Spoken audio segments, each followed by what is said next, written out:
Hello and welcome to a multiplayer update for Legacy of the Void. In this video, we will be discussing additions and changes coming to the Zerg race in the exciting conclusion of the StarCraft II trilogy. First up, let me introduce you to the Ravager. This unit is a morph off of the Roach, a ranged unit that comes with a new ability, Corrosive Bile, that deals damage to a target area. Corrosive Bile marks a target location, and after a brief delay, units and structures in that area are hit with high damage. This ability also has a powerful perk against Protoss. It can destroy force fields. In a PvZ matchup that includes Sentry versus Ravager, we anticipate a new contest of Micro that presents opportunities to both gain and lose advantage. When paired with Fungal Growth, Ravagers can reliably damage air units. As expected, Corrosive Bile is also particularly good against units with little to no mobility. If you want to avoid the damage from Corrosive Bile, simply make sure you dodge reactively whenever possible. For those of you that have been around StarCraft since Brood War, this unit hardly needs an introduction: the Lurker.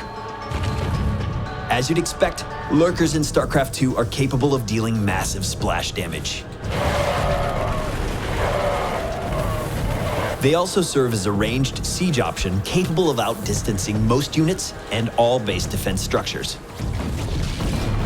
For Terran, countering the Lurker can be accomplished with the recently added Cyclone. To learn more about the Cyclone, be sure to check out our Terran update video. Of course, familiar micro moves from Brood War can also be used to take on the Lurker. Needless to say, we're looking forward to seeing these guys back in action. We're also making some changes to the current roster of Zerg units, starting with the Corruptor. We're adding a new ability to the Corruptor called Caustic Spray that deals damage to ground units and structures. This damage ramps up over time, making it a strong choice against buildings. Although not ideal against a mobile ground army, damage is damage, and in a tight matchup, every bit you can deal works to your favor. Next up, let's talk about the Infestor. We're giving the Infestor a new ability called Aggressive Mutation that grants a flat damage buff to friendly units. That means your basic Zergling Swarm is even more powerful against enemies that would have taken them out previously.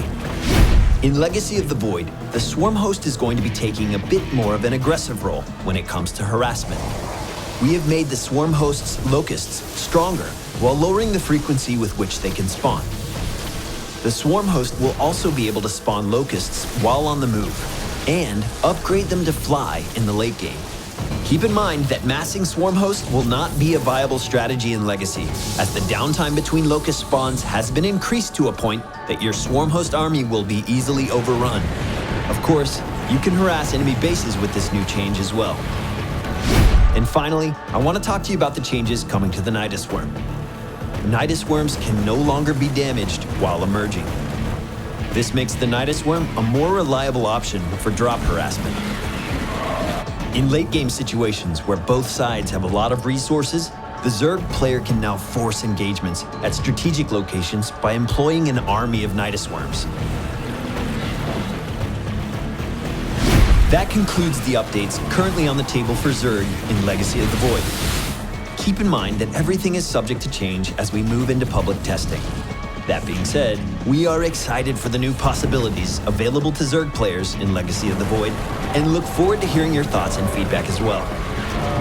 Thanks again for watching, and be sure to check out the changes coming to both Terran and Protoss armies. I'm Cloakin with Blizzard Entertainment, and we'll talk to you soon.